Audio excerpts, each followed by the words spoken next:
Hello, everybody. Welcome. Can everybody hear me? Loud and clear? All right. My name is Mohammed. This is actually the first time I'm presenting this in English, so bear with me if I'm a little bit rusty, but I do my best. Normally, I also do these seminars over multiple hours, and I have a little thing that annoys somebody, but also is enjoyable for somebody. I walk around a lot, so if you get dizzy, just ask me to stay in one place. One of the reasons that I move a lot is basically I want your attention. I'd rather have you do this and then do it like this, falling asleep. So I try to make this as interesting as possible, and I have prepared a little agenda for today. You're going to get a little introduction of who I am, what the company I have works with. Then we're going to talk a little bit about the specifics why you're here. You want to know more about search engine optimization. We're going to dig into what is called on-site SEO, the common knowledge stuff, and what it means to have content on your website. And then what the things we have to focus on is the main traffic, why we even bother to do something called SEO. And the main reasons for link building and how to do it, actually do it. We're going to take a little break around 6 o'clock. And after that, I'm going to talk to you a little bit about the Google updates. And we're going to get a little bit in depth with link building. This is how you do when you actually want to have hands-on. I'm going to switch the presentation. Oh, I'm not actually. Control L. Control L. Great. All right. AdForce One is the company I work with right now. My career started in 2005 for the first time when I started working with Google AdWords. I started as a cold caller, just picking up the phone and say, hey, there's something new in Denmark called Google. You want to try it? And obviously, a lot of companies actually gave it some interest and started to using Google as an advertising platform. And I worked with it for 2005 until 2009.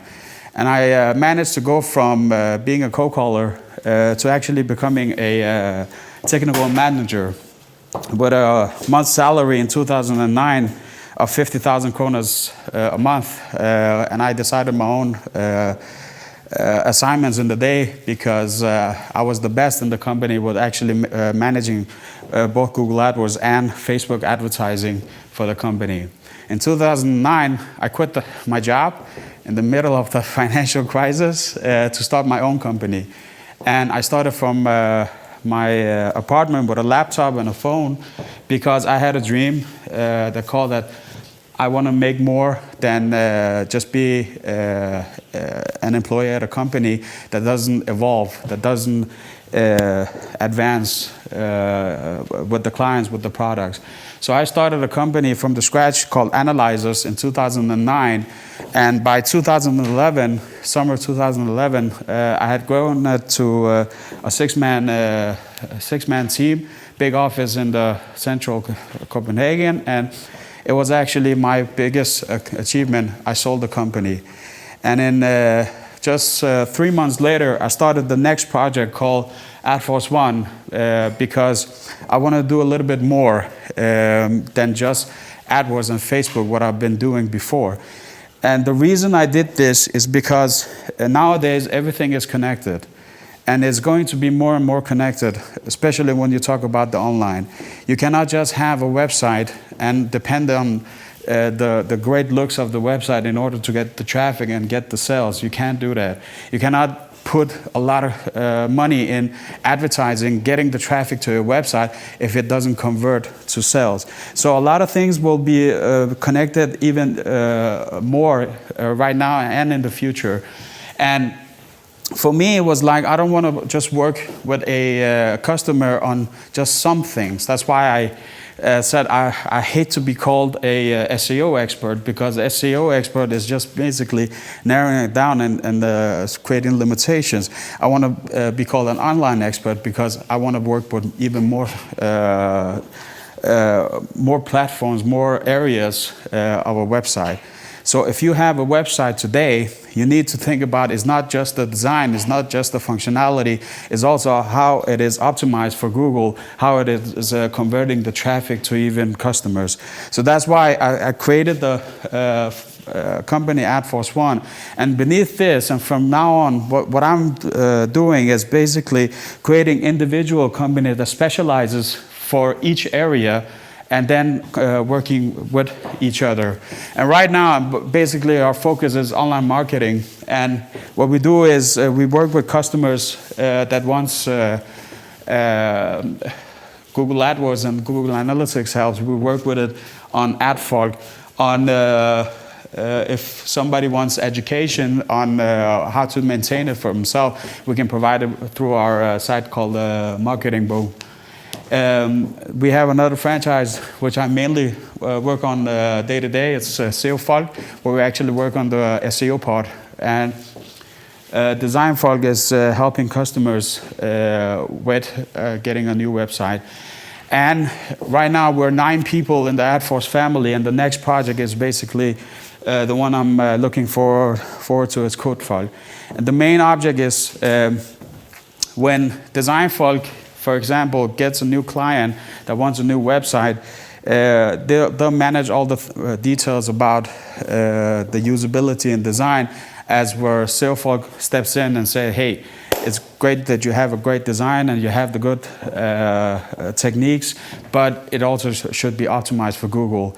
It also should get the traffic, and so on and so on. So what I urge you to do from now on, from today and from now on, is basically think, what do you have today and what is it lacking? And you need to know that if you have a website, or if your focus is on getting customers online, then you need to have everything shaped up. You cannot just have a website and depend on the traffic that you get from the Facebook or from advertising. If you want the real hardcore traffic, that is the best traffic to get, is from the organic in the search engine called Google. So this is what one of the things, or some of the things that you should be focusing on. All right, let's take a look on the other thing. Control L. Search engine optimization. Well, it is called search engine, but we all know that everybody is focusing on Google. Nobody cares about Bing or Amazon or whatever it's called. Everything is regarding Google, because 9 out of 10 people in Denmark, when they're searching online, they're searching on Google. Is there anybody here that searches on another search engine than Google? Proving my point. All right, great. It is called search engine optimization, and basically these are the results that we're talking about. So when you make a search on Google, it's not the AdWords that you see here and here, it is these results. And apparently, according to Google, this is an old screenshot, but there's 1.1 million results in Denmark that relates to the keyword brugte biler, used cars. And everybody thinks that when you're making a search on Google, then you're searching basically online, live. You're not. You're searching you're actually searching on the Google's version of the internet. What Google does is whatever they call website and update. What they do is they take a big chunk of the internet and say, all right, we have billions and billions of websites. Which websites are relevant for which keywords, and how do I rank these based on an algorithm? But these are the results that you want to get when you're working with search engine optimization. There is no question that if you are ranked at the top here, you will have traffic. And in some businesses, in some cases, you will have more traffic than you can even imagine is possible, and you will have a really, really good business.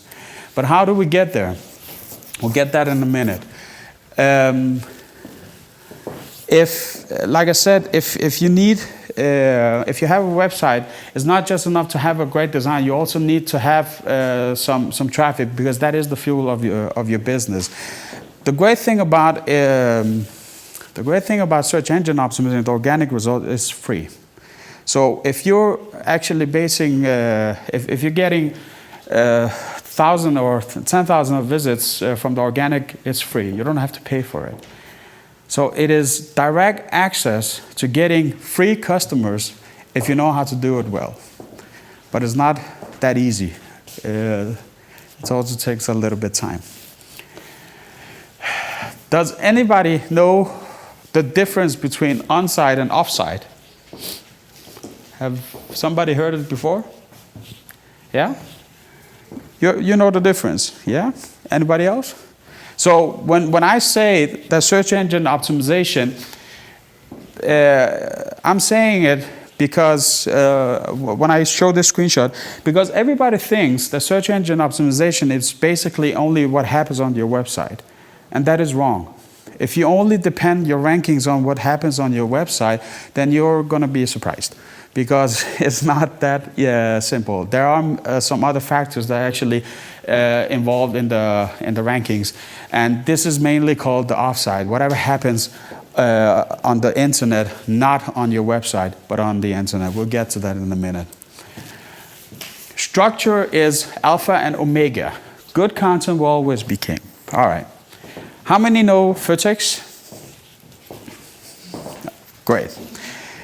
What is one of the, or let me say, one of the most noticeable things about vertex is basically the structure.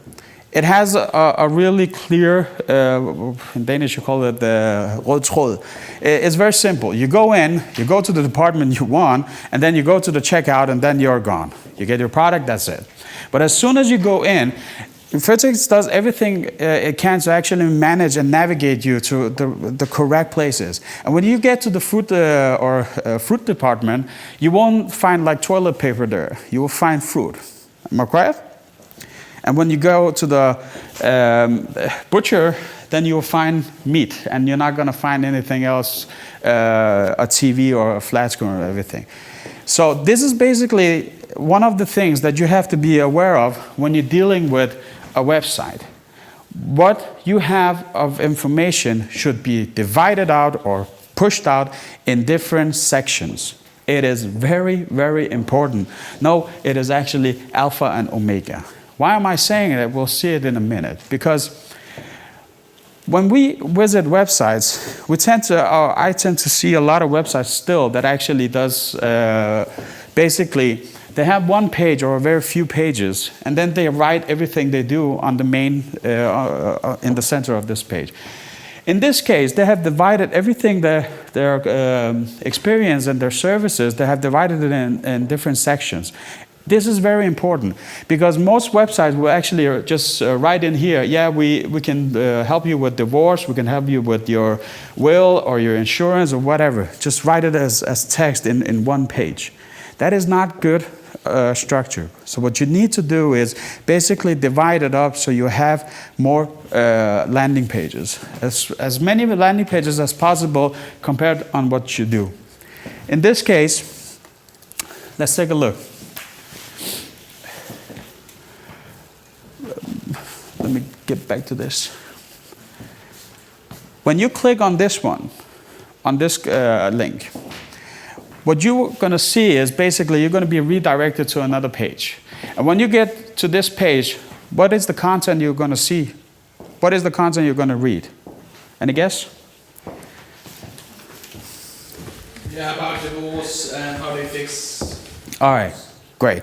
So why is this important in SEO? Because the user, when they visit a website, if they want some information about divorce, or if they want information about the insurance, they know, okay, I have to click here in order to get more information. This is actually the same procedure that the robot actually uses. When they visit the main site, or when it crawls the main site, then it's also going to look for other sections of the domain to actually go on and browse for more information. So divide it up in more sections depending on which services you have. Mohammed? Yeah? But that's actually being divided into two structure, right? Yeah? Underneath is actually all the product, but on the top, the menu bar, there's another kind of division. So Yeah, but it's okay because it is only the navigation up there. Is the navigation. What the most important thing is, let me answer it like this, in just a second. This here is the navigation what you have. So when you click on Avocado, for instance, then you go to a website regarding Avocado. But when you click on this section on the beneath, then you go to a section regarding the skillsmith. We will see what this means. I will get back to it in a second. But when you visit a website, one of the most important things on the website is the content. Is there anybody here that hasn't more than, like, let's say 100 words on their website? Who only focuses on images? What was the question, sorry? What? What was the question? Is there anybody here that focuses more on image than they're focusing on content, on text? So you have more images than text. Yeah. Probably me. Yeah. Why? Is it because of the visual? Yeah. Yeah, I think so. It's the complexity of our products. We need to express much more with the images. But you don't have any text at all, right? We have some. You have some, but it's a little bit. All right. Here's a really, really good advice, and here's a really, really good and important thing to know. If you don't have text on your website, the chances that Google will index your website is really, really small. Because look at it this way, it's dumb. If it doesn't appear on the website, it doesn't know that this website is actually dealing with this information. It doesn't know which keywords to rank it on. So what you need to do is have more content. You need to write the text on your website. It's a balance, right? Because people will, switch off. If I look at that, I get bored straight away. Yeah. And it is not easy because that's why I also always recommend that web designers and developers and basically SEOs, they work together, because it is difficult to actually have it look great and have it on the image and also have the text, because like you said, you need to create the balance. But you can never, if you're depending or if you're hoping to get traffic from the search engine, if that is one of your main priority, then you need to find a solution to have more text. You cannot do it without the text, yeah?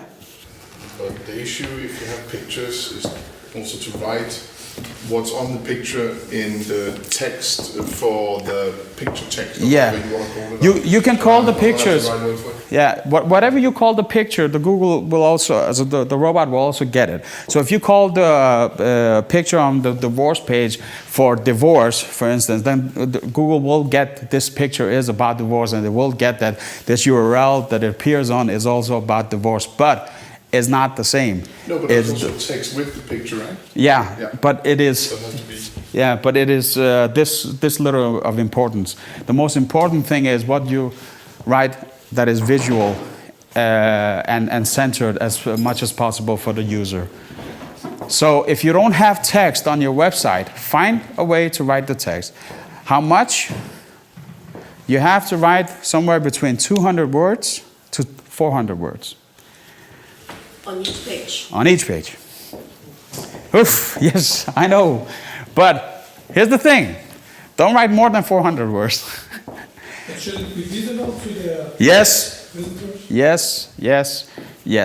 It should never be like, all right, I'm going to do this. I'm going to show this area of the text. And down here, it's going to be a lot of text, but it's going to be in white. No, that's a bad idea. Because that is actually borderline, or not borderline, that is actually illegal in Google site quality lines, guidelines. Because you're showing something else to the user than you're showing to the search engine. You're trying to cheat, and that's a no-go, yeah? Do you know how many words there are on this page? Not per se. I think it's around 200. All of it? Or is it just... Oh, really good question. Oh, you know what? Actually, really good question here. How many words is there on this page? Now I said 200, obviously. But why do I say 200? It appears to be more, doesn't it? It's only those 2 paragraphs? It's only these 2 paragraphs. Exactly. These words, they are not from this page. It doesn't count. And that's why... 300 to 400 words on the main Yeah. page without all the other stuff. Yes. So you have to write more information because look, if you don't have the information, Google doesn't know what this page is about. It's very simple, actually. Is that because those are links? Yeah, because those are links or they are what you call inherit because they're coming from another URL under this domain. You also see it often when you go on a web shop.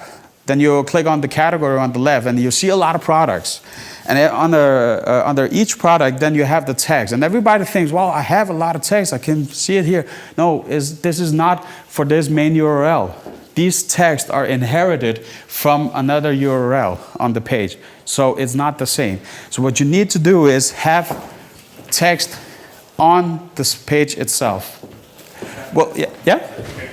Let's say that you have a menu that opens and closes, and it's only in this page. Yeah? But it's not in the main, and it's as a menu. Good question. Some people, what they do is, if you have the opportunity to do it, what they do is they write this text on the page, but they only show a little snippet of the text. And when you, and then it's going to say read more or les mehr, and when you click it, then it just extends the text. That is okay. That is no problem. But if you click it and you direct it to another site, then the text will appear on another side. Then it doesn't count. But if you do it like you're suggesting, just extending the functionality and the text, it's okay. Last question before we go, yeah? About, for example, a community where you want people to interact on the website and be part of it somehow. How about that? Because when I see, let's say, I know it's a big fish, but Twitter. Yeah? Or Facebook. Yeah? Or another one. You go to the main page, you don't see that much text. You can, of course, if you go to help and all that stuff, there will be millions of words, but is it because how, yeah. So your question is, why is it ranked, or why is it you see? Why is it? How do they do that? Do they just have a huge marketing budget? No. I'll get to that. Actually, I'll get to that after the break. It's a little bit about it regards about the authority of the page. Big sites tend to rank higher. And no matter what they put on the site, it will always be indexed. That's why whenever you search for a name, you will always see Facebook. Or when you're searching a sentence, you will maybe see it in Wikipedia. Because these sites are so huge and crawled even more by Google, that whatever is on this page is basically just appears. That's why I urge you to find a solution and write the text on your site. Because when you write the text on your site, Google will crawl it, and not just only for whatever you're focusing on the keyword, but also what the combinations, synonyms it's called in Danish. So for instance, here it's painfully clear that advokatfirma in København, well, lawyer in Copenhagen, that's the main focus. But look, if somebody searches on advokat, juridisk rådgivning, law, what do you call it? Law consulting, for instance. Then Google also know that, oh, all right, this page also is regarding this. It may not rank as high as the other keywords, but it will get indexed. If they write Mohammed, right here on this web page, Google will find it. So whenever somebody searches on Mohammed, Google will index it and will appear it. Not on the first page, but somewhere in the 1.1 million search results. So that's why it's very, very important to have the text, because the content here is what makes your site rank on Google. Mohammed, the one about or beneath the fold. If I put the text right in the bottom so that the visual still looks good. Yeah, and a lot of people actually thinks that, well, you know what, it kind of depends on who you ask. If you ask some SEO experts, they say, well, you know what, just put it at the bottom. Google will see it and it will index it, and it will do it. If you ask Google, they always recommend to have it above the fold. And for those of you that doesn't know, above the fold, it means when the site, you have to scroll down in order to see the rest of the site. I will always recommend try to have your text as high as possible, like Google suggests. But if you put it down below, it will be indexed. It may not give the same value than if you have it as high as possible. Last question? Okay, Yeah. so what about if you have like a mouse over where there's a box appearing with some text? Nope. No, that is not actual content. So if you have, for instance, an image, this guy here, and as soon as you move the mouse over on his face, then it'll appear a long, big text. No, don't do it. It's a waste of time. Yeah, it's a waste of time. Don't do it.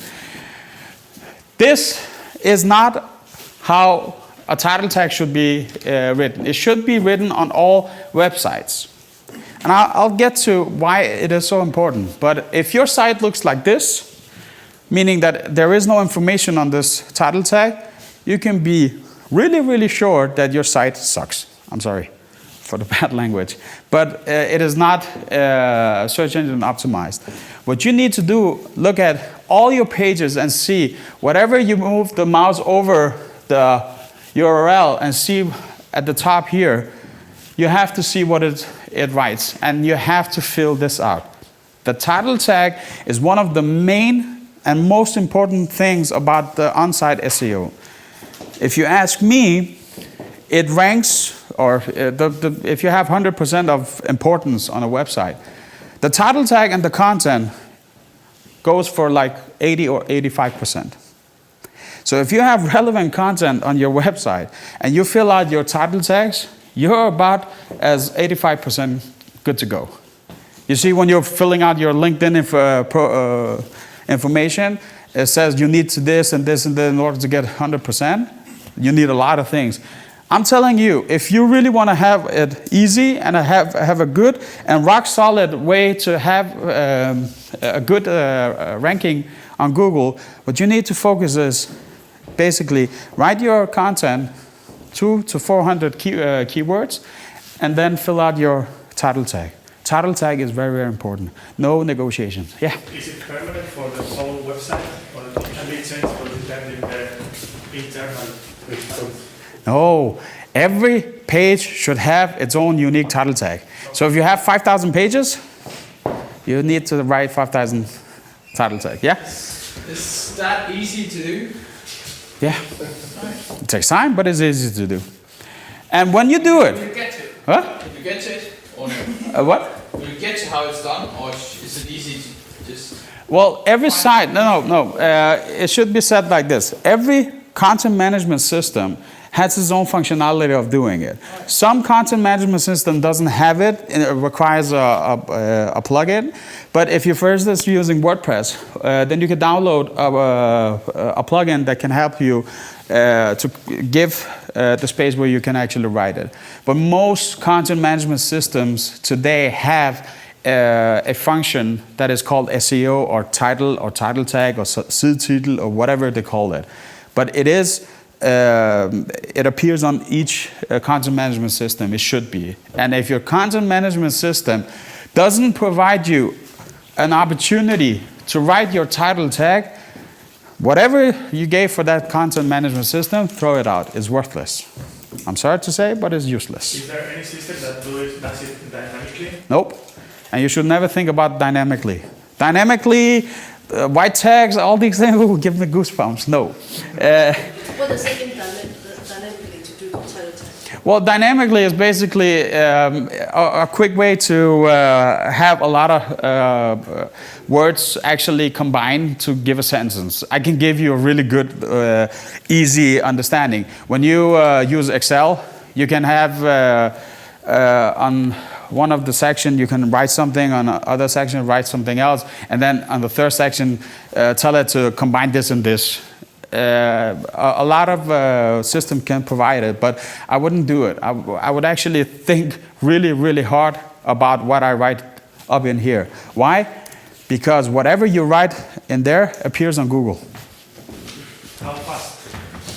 Depending on your site. It can go a day, it can go 2 weeks, it can go a month, but usually within a week, I would say.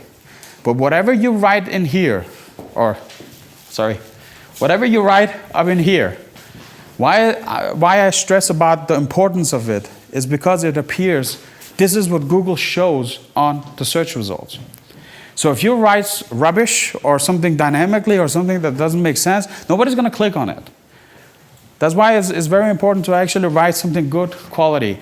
And like it says here, write up to 70 characters, never more than 70 characters. Because if you write more than 70 characters, Google will show it like ... And that's a no-go. Because the customer can't see what it says here. Make sense? Great. Oh, sorry, can you go back? The meta description, are those two black lines? Yes. The meta content description here is the 2 lines below. And you can write up to 156 characters. We'll get to that again in a minute. Does anybody read newspapers online? Yeah. Every article you read, why you read it? You read it mainly because of the headline, right? You see, wow, this is a great story. Somebody, oh my God, Paris Hilton is doing whatever. Or in Denmark, our example of Paris Hilton, Masha Wang is doing whatever, or I don't know, or another war going on in the Middle East, or somebody won the jackpot again, or whatever. You click on this because this is what attracts your attention, all right? So the content title, this is what you call a content title. This is really, really important. And one of the most important things on the content section of your website is actually the content title. It is also called H1. But whatever you write here will give a signal to Google that, well, what I'm about to read here is a little bit about this. So it's actually to make a clear statement, a clear signal to the search engines that whatever you read here and whatever it says on the title tag, well, here's a sum up. Here's a quick summary of it. But what you write in here is also important because it also creates the attention. Is this what I'm looking for? Every person, when they're going to a website, whether you know it or not, but subconsciously, definitely paying attention to this. And it should also always be on the tag called H1. We'll get to that. Don't do as a million others do. Is there anybody here that has a content title that says welcome? Delete it. Don't do it. You know why? Because welcome is actually one of the toughest keywords to rank on Google. Guess why? Because a million others have it as well. So don't do like everybody else does and make this welcome to H resources, whatever. You don't need that. Because what you want to do is basically write whatever this content is about, the rest of the site here. Your most important keyword when you're writing text, it should appear multiple times. Why? let's go back to physics. If I go into the fruit department and I see a lot of apples, then I'm convinced that this department is about what? Apples. But if I go in this department, I only see one apple and one flat screen and one whatever meat or juice or whatever. Am I convinced or am I painfully clear about what this department is about? No. So the reason that I know that this section is about the fruit is because there's a lot of it.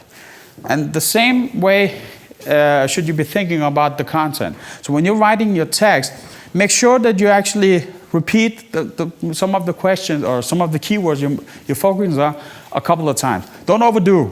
Don't go crazy and say, well, I have good offers on carpets. If you want carpets, then you have come to the right page. On this page, we can deliver you carpets on whatever. Our carpets will be delivered, I don't know. I mean, don't overdo. Make sure that you have the keyword repeated a couple of times. But Is this overdue then? no, this isn't. This is just to point out that when you actually go to this website and search for Gardena, you wouldn't normally, as a viewer, you wouldn't normally notice it.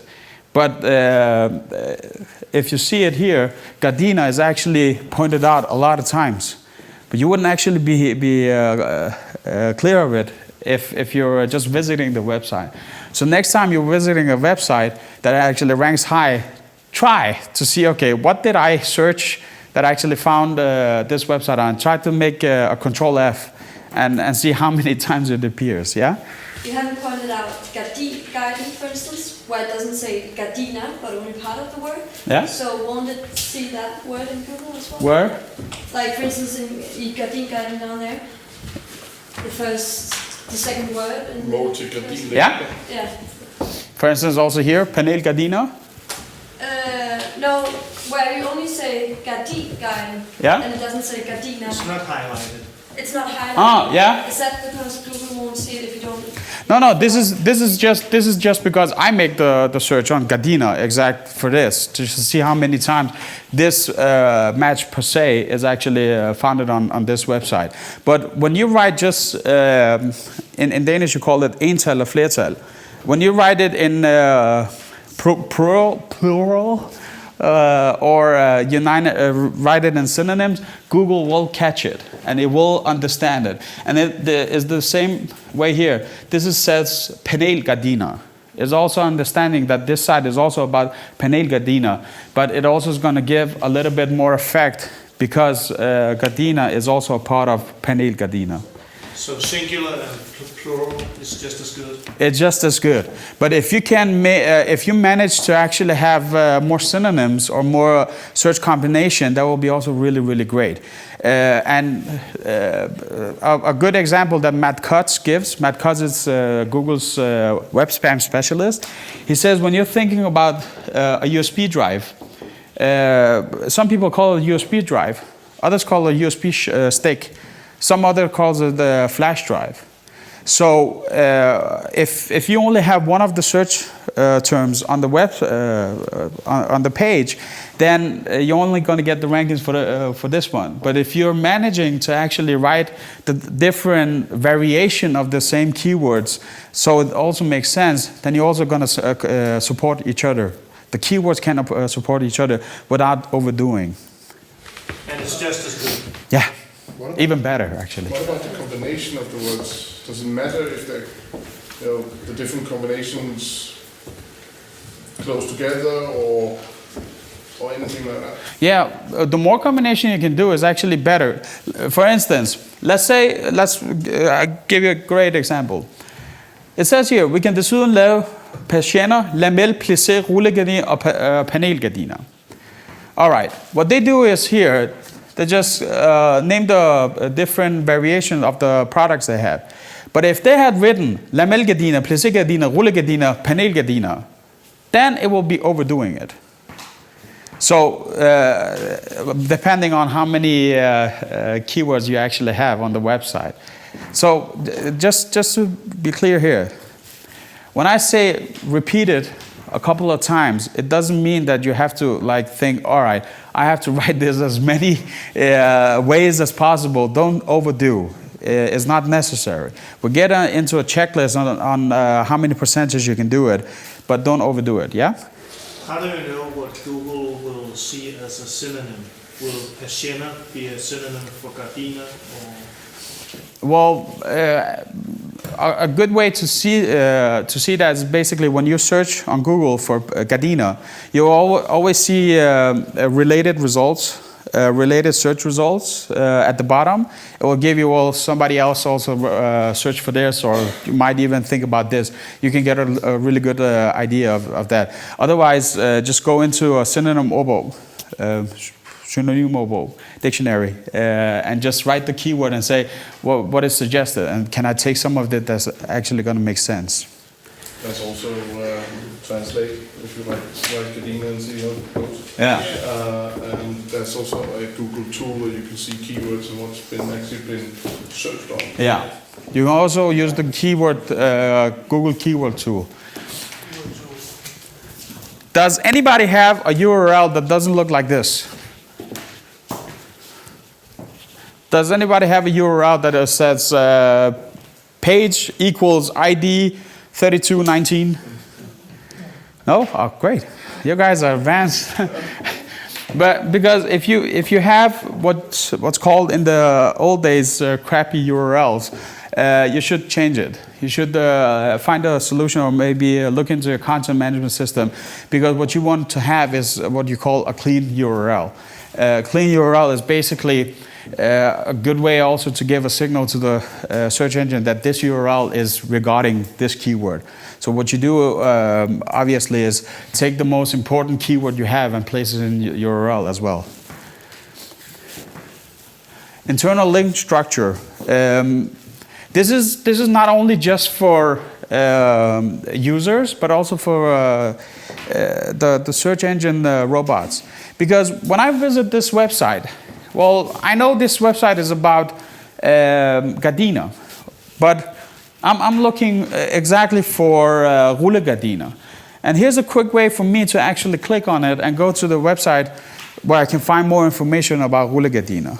And this is also is a good navigation for me as a user, but it's also good navigation for the robot, because it knows that, all right, I go to this website, I can see this link, I'm going to follow it. So I'm going to follow this link. And if it goes to rullegardiner and see a link to another subpage you have, then it's going to follow this as well. So what you want to do is basically create a good navigation as possible. So if you're writing some content on your website that actually provides some information, more information on some other subpage you have, link to it. Link internally. Don't name your menu as the same thing as everybody else does. How many here have a menu called Our Mission? Nobody? Oh, like I said, you guys are advanced. I'm used to being in Jylland, and everybody has a vision there, and a mission, and about us, and I don't know. Look, you have the contact, samarbejdspartner, ydelser, priser, mission og værdigrundlag om AH-ressourcer, velkommen til AH-ressourcer. A lot of companies, especially startups and small businesses, focus too much on writing their menus like this. If you think about SEO and if you think about ranking high, don't do this, because you know what? It doesn't matter. Hide it under a submenu here so you can find it under there. Name your menus strategically. For instance, here, if I want clock service, where do I click? Here. I can find it immediately. I know what this site is about. If I want Eindom service, I click it here. They have not only provided a better user experience, but they also provided a better SEO experience. Because as soon as the Google robot enters this site and it clicks here, well, it's going to know that actually this is where to find the information on Eindom service. So as much as possible, try to be strategic advanced about your be advanced about your how you actually name your menu, because then Google is also an extra signal to send to Google that this web page, this URL you're about to enter is about scale service, for instance. All right, some checklists before we go to the next slide. What you need to do is have unique landing pages for all your products and services. So if you have like 50 different products or 50 different services, don't just write it as a keyword on one page. Don't do that. What you need to do is basically click. You should make it able to click on it and go to another URL on the page to read even more. When you visit Wikipedia, Wikipedia is so huge because it has a lot of URLs. It has a lot of content.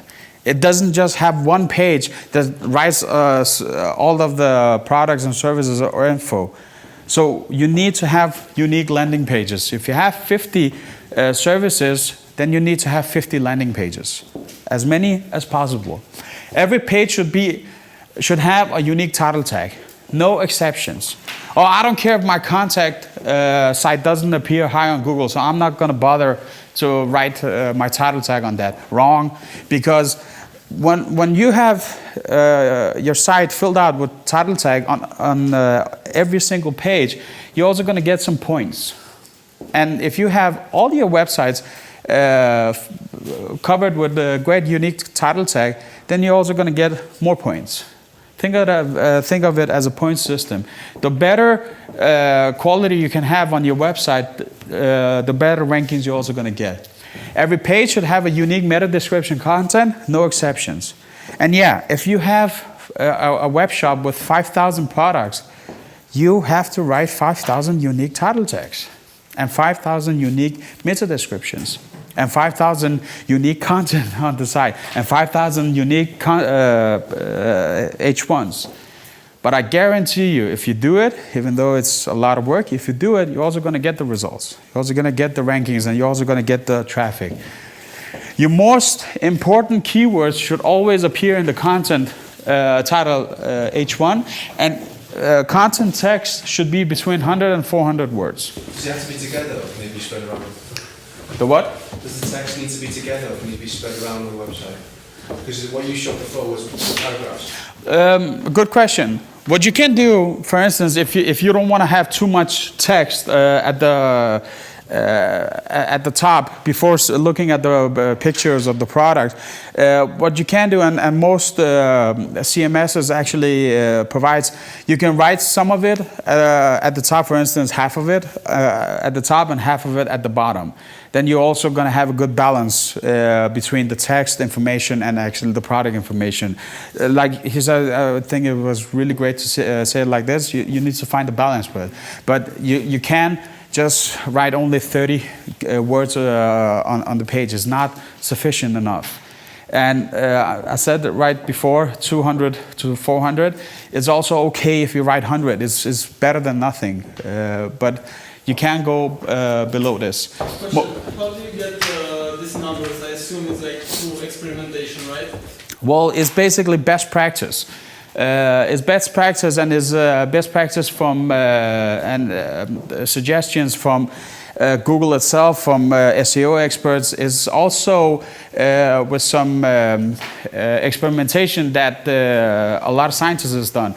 There is actually a scientist, Danish scientist called Dr. John Nielsen. I think it's John Nielsen. He actually made several experiments. He's a pioneer in the usability, and he made some experiments that actually showed that if you have more than 400 keywords, over 50% is not going to read it at all. So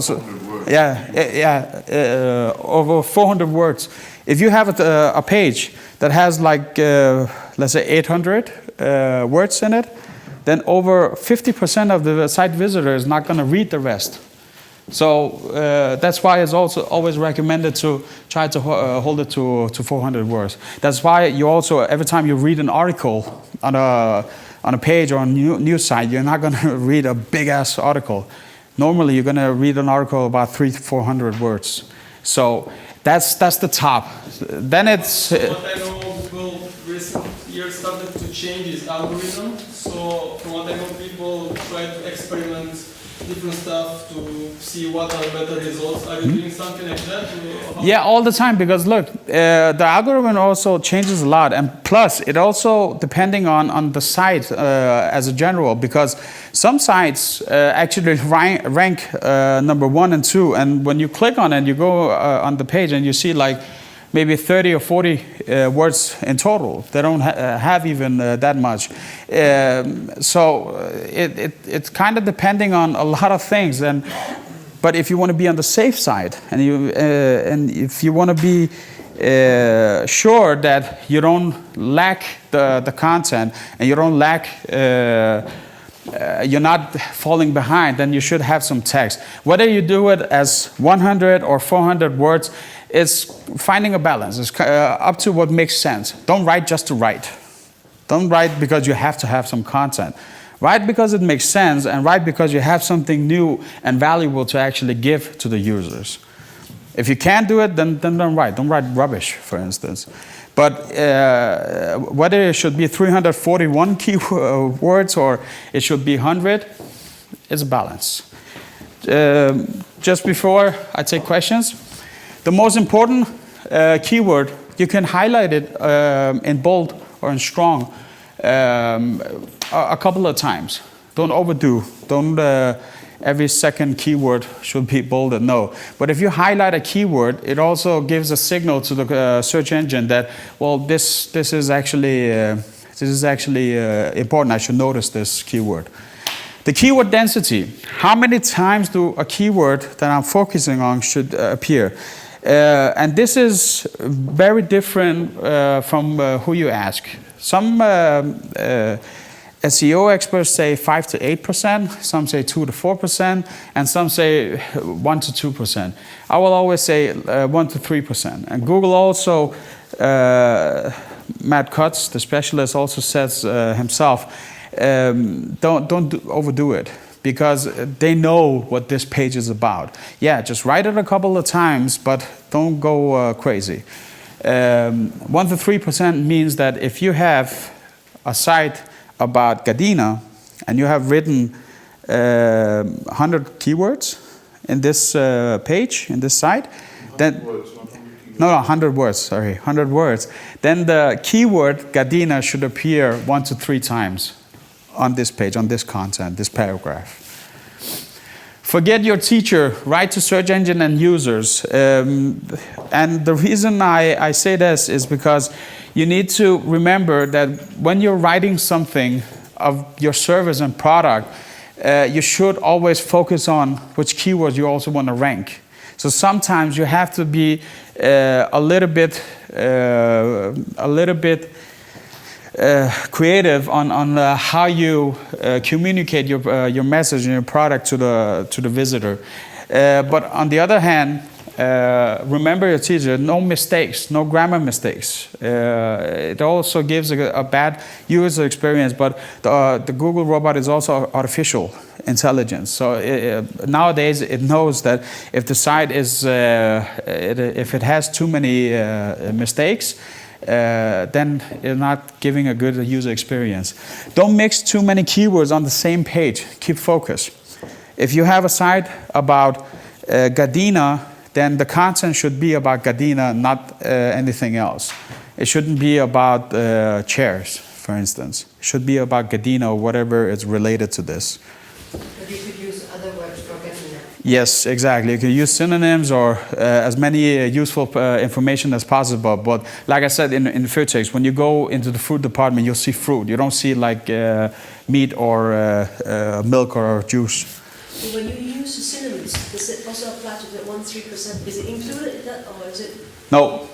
Okay, so I can say 100 words. I can say 3 times Gardena. Yeah. Then I can say some more. Yeah, that's why it's recommended to use the synonyms, because then you actually can repeat the keyword a little bit more through other variations.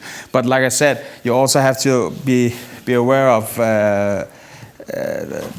you're writing to search engine, but you're also writing to the users. So don't just repeat yourself in a different way because you're good at synonyms. It should make sense. SEO technical checklist: have clean URLs. Never create duplicate content.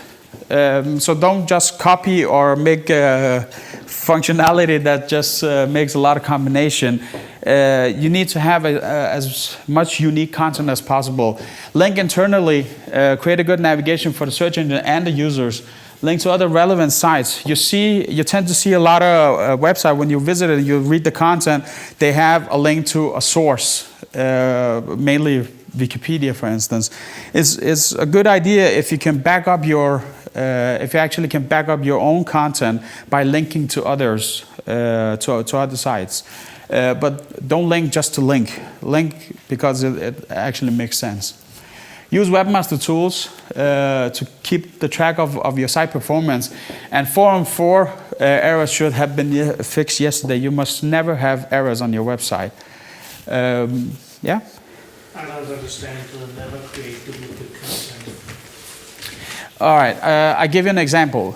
If you have a web shop and you have a product, let's say the shirt, then you go in and create this product, all right? It's black, it's cost whatever, 1,000 kroner, for instance. But you also have it in white. So what you normally do in the content management system is basically you just copy it and then go in and change the color info. But what you don't realize, you're actually creating duplicate content in the same time, because then you have two different URLs that actually has the same content, has the same product, but a little bit different. That is duplicate content. You should never do that. You should never just say, all right, I have a main message that I want to repeat it in every single web page I have, because this is my offer at the season or whatever. You should never have too much of the same information appearing on multiple URLs. That is duplicate content. That is not good.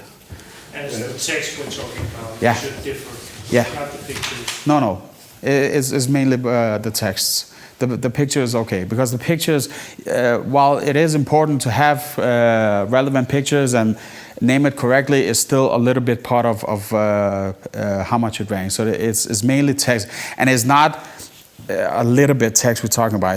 If you have a lot of text that you actually repeat it on several pages, that's not good. Okay, so how many texts should be changed for it not to be duplicate content? But depending on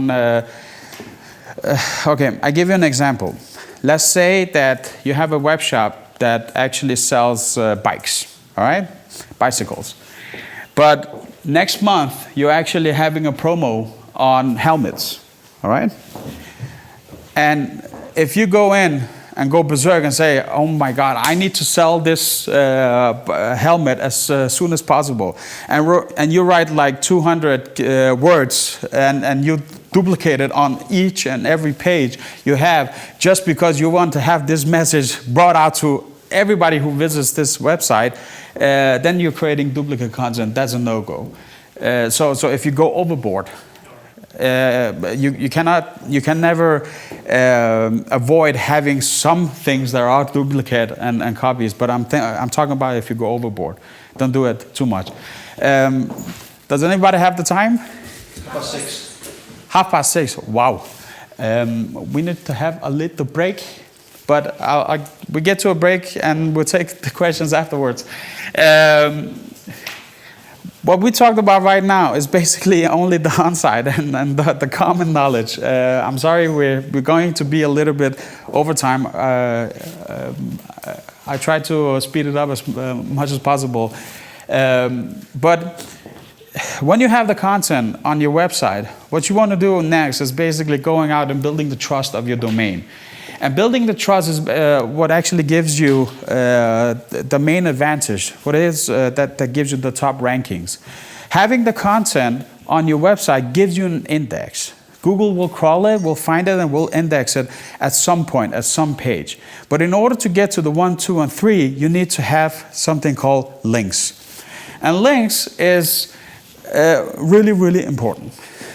Links is so important that if you don't have any links to your website, you will probably never rank number 1 on the main keywords. So if you want to rank high on Google, you need to have big sites and good sites linking to you. And there is a really, really good explanation on why.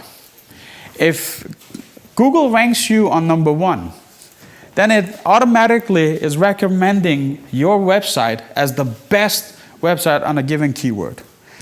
But Google is also clever. It doesn't want to recommend a site without having the proper information and being sure that it's recommending the correct one.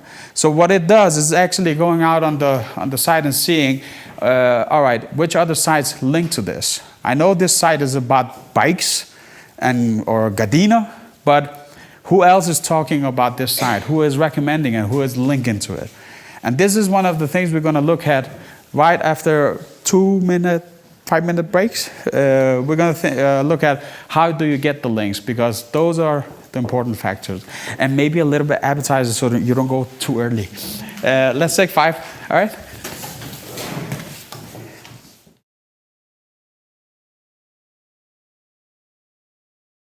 Okay.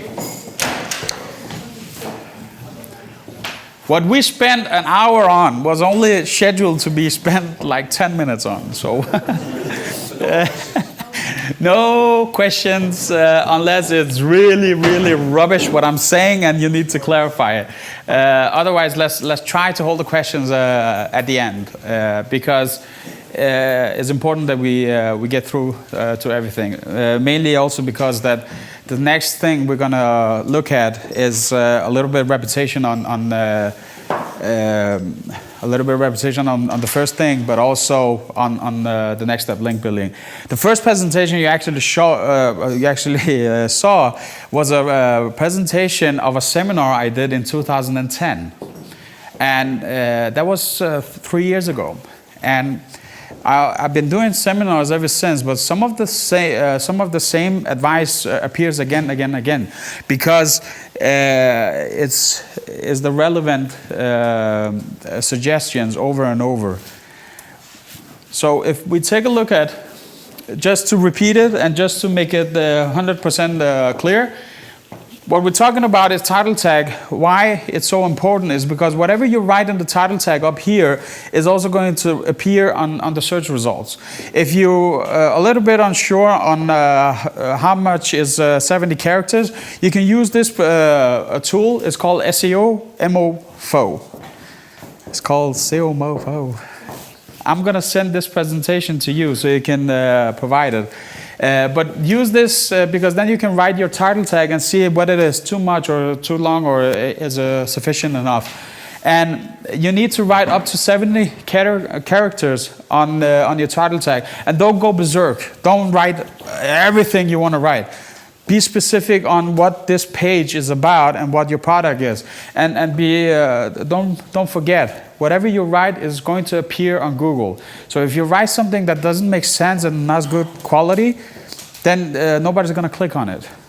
People are going to think it's spam, for instance. So be specific and write up to 156 characters on meta description content.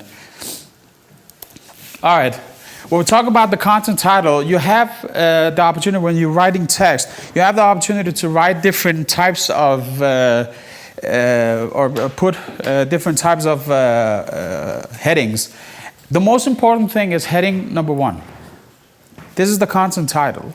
And it's really, really important that you have a big content title that actually explains what the rest of the content is about. And you only have to have it one time on your page. So don't, if you have a lot of text, don't go and divide it by like having 4 H1 tags. That's overdue. And that is not good. Just have it one time.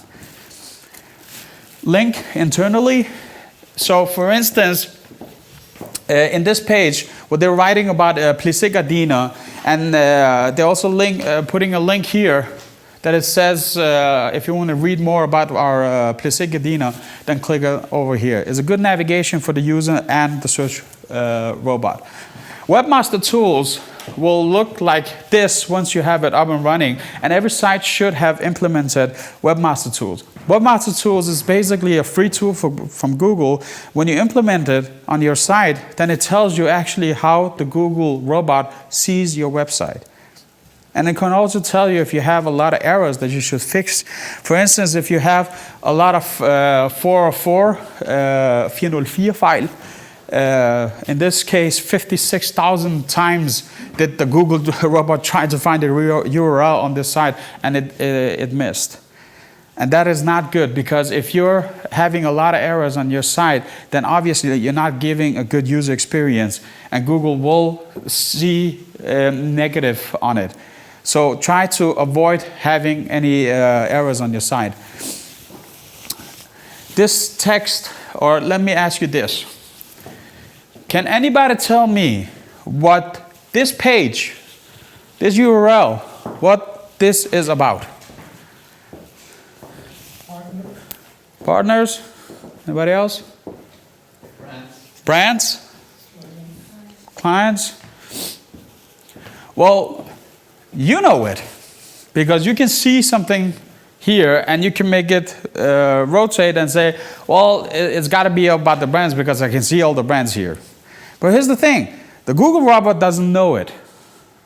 The Google robot doesn't know that actually this page is all about the design letters, brands, and hey and firm and everything here. The only thing that it can get as information on which what is the most relevant on this URL is basically on the what it says in the URL here or in the title tag. There isn't any content on this page.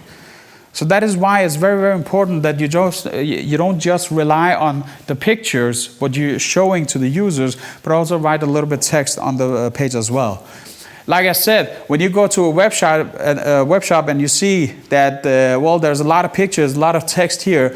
Well, basically, the only text there is on this page is basically this one. This is the main paragraph. This is the main text. These are links. These texts are inherited from another URLs. So it's better to have a little bit than nothing. But if you don't have anything at all, then Google won't find and know which keywords to rank your page on. If you want to see which pages of your site Google has indexed, you can do it by go in on the search and say site, colon. Is that how you say it in English? Colon. And then your domain. Then you can actually see how many of your pages Google has crawled. In this case, this site has 350 pages crawled and indexed. But if, let's say for instance, that this site knows that it has 800 products or 800 URLs, then why is it only 350 is called? Then obviously something is wrong. So maybe I haven't provided enough information, or this is something new. I need to look into this. You can also see if there is some of your sites that actually have, that needs the title tag to be filled. Because if you have like 150 pages, it can be a little bit difficult to know, well, how many of my pages did I forget to fill out the title tag for? A quick way is basically to search for your domain, like we saw before. And if you want to see which one Google has rated even higher on a given keyword, you can do it by searching your domain plus a keyword. So let's say, for instance, that you have a keyword that could be relevant on multiple URLs. If you want to see how Google sees your keyword, how it ranks your keyword or domain by a given keyword, you can make a search and then you will see it. In this case, it says obviously that when you're searching for træningsudstyr, this is the most important page you have on your site. Good. So you can't really compete with LinkedIn and stuff like that. Well, it's difficult, but yeah, you can. Depending on how much authority your page has. Because in this case, let's say, in this case, there's more information on LinkedIn about A+ and træningsudstyr than there is on the homepage itself. That's wrong. It shouldn't be like that. It should be this one being on the first spot. And we will actually see a result in a minute of why this is happening. If you don't have content, create it. If you can't create it, ask for help for somebody that can write good quality content for you. If you can't get them to help you, beg them. If you can't beg them, buy it. Whatever you do, make sure that you have sufficient content on your website. You need to have it, because without the content, you're not going to get the ranking. It's very simple. If you want to rank on Google, provide some quality content. Because if you have a keyword on your website that appears, for instance, in the title here, or maybe somewhere in the content, or in the URL, or in the title tag, there's a good opportunity that it also will rank somewhere on Google. So just by having the content, the keyword on your web page, you will get an index on Google. And then the rest is up to which ranking you're going to get. If you have a web shop, you should have minimum 3,000 visits a month. So if you have Google Analytics implemented on your website, take a look on all your traffic. If your Google Organic is not providing minimum 3,000 visitors, if you have a web shop, 3,000 visits a month, then you're doing something wrong. Because 3,000 visits, it equals to about 100 visits a day. And you need to have minimum 100 visits a day. And that is a minimum. Obviously, if you're specializing in chip management, product productions, whatever, you can have like 3,000 visits a month. But this one, this organic, it should be as minimum of 3,000 visits a month if you have a web shop. Obviously, some web shops have 10,000, 50,000, 500,000, depending on what they do. Why is it important to have as much traffic organic as possible? Because it's free. And the revenue it generates here, the 98,000 we see from this 12,995 or 55, whatever it is, it's free. And it's consistent. It's not based on which campaign you have or which newsletter you send or whatever. It is consistent because it is ongoing all the time. That is why so many companies actually focus on having the organic traffic as much as possible. Because AdWords, for instance, if you close your AdWords the next day, you'll stop your traffic and you'll stop your sales from the AdWords. But if you stop from today to tomorrow, stop on your title tag, or maybe just don't link build one day or something, you're not going to fall down on the ranking. So it's going to take a little bit of time to build it, but once you're up there, it's also going to take a little bit of time before you fall down again. That's why it's so interesting to have the SEO traffic. What is CPC? CPC is Google AdWords. It's the ads on Google. All right. Like I said, if you want to rank on the top, you need to get links. But how do we get links? There's a lot of possibilities of getting links. But without the links, you're not going to get the top rankings. And while we see, when you're searching, anybody knows Astrid Krag? This woman? She is from SF. This screenshot is actually from when she was about to be elected to be the chairman of her party group, whatever it's called.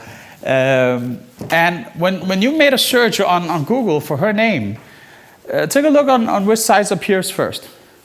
You have the Wikipedia, you have the Folketinget, the national parliament, and you have Facebook, and then you have Politiken, and you have Børsen, and then you have sf.dk, which actually should be like the first and most important for her to actually have her name or have this domain at the top.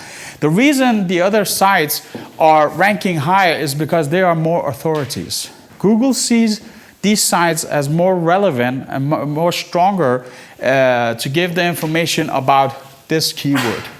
Even though it's a name, it's still a keyword. And Politiken and Børsen, if you see it here, it says 1 day ago, these sites are often rank higher than any other sites because they are crawled really, really often. And because they are authority and Google trusts these sites, as soon as there's some information on this, this website, Google want to index it and Google want to show it. Because you can't have Google be the last thing on the internet that shows actually whatever is going on in the world. So that is why Wikipedia appears on almost everything you search about. There's something about it in Wikipedia, driving everybody crazy, because sometimes you're not looking for Wikipedia, you're looking for a supplier. But because Wikipedia has so much content and has so much authority, it will rank naturally high on any given keyword. So Wikipedia goes in and writes something, highly diddly doodly doo. And you go in and search for highly diddly doodly doo. Wikipedia will show immediately. Does it make sense? Now we changed it that if you Google a person, then on the right side you get a profile. Or it can be a painting or painter, whatever. How do they collect that kind of information? Well, those information is a little bit more abroad, basically on whether you have, for instance, a Google Plus profile or Google Places, or if you have something in a Google document. There is a lot of extra information you can see on it, and it's also a little bit based on whether you're searching on the google.com or you're searching on google.dk. So you will tend to see whatever Google finds more interesting and relevant to show you. And obviously, if she had a website of her own that's called astridkrav.dk and had a little bit more info about herself, well, obviously that's going to appear maybe even higher. It should appear even higher than all the other results. When you make a search, Google will determine in a split second what it thinks that you're searching for and what's most relevant for you. And sometimes it's going to trust some other sites more than the smaller sites. In this case, even though sf.dk is a big site, it's a little bit smaller than all the other sites. That's why it's going to rank lower and not as number one. But how come the Parliament is before Facebook? The what? The Parliament is before Facebook? Well, because Parliament is obviously in Google's term on this word, on this keyword, more relevant. Because Astrid Krav is not necessarily her, for instance. Like I said, it's kind of depending on which side is more relevant and which side is more authority. And don't make any mistake, the Parliament is a big authority site. It's like the USA.gov, USA's government site. That's a really, really powerful and relevant site. So these sites tend to rank higher. But this site, Politiken.dk and Børsen.dk, it appears as soon as there is some information. But at some point, Google will see that this information is going to be less and less and less value. And therefore, it can put it here on, let's say, for instance, for 1 week. And after 1 week, it's going to go easily more and more down on the second page or third page. There is over 200 factors that actually determines on why Google ranks this one higher than this one. And you can always find a clear formula or clear answer. There are some factors that actually is more important than others, but you can always be 100% sure, and you can always determine it. It is, by the end of the day, Google that determines which site should be ranked higher. Yeah? Just a small question. I was just reading it. It says Astrid Krav on Facebook. If you look what Facebook writes about Astrid Krav, it's not really useful, is it? Nope. So they have not done anything to make it. No, because they really useful for people. haven't. Because they haven't. First of all, they haven't provided a meta description content on this URL. Yeah. And that's why, because when Google doesn't have a meta description content to read, then it's going to take something from a snippet from the site. And that can be whatever that is appeared, sign up, login, cover photo, whatever. That is why I stress a lot and say it's important to write your meta content description. All right. There is a lot of ways that actually you can rank high immediately. I could tell you all the sneaky and quick ways, but I'm not going to do it because that is no-go. There is some of the things I will definitely urge you not to do ever.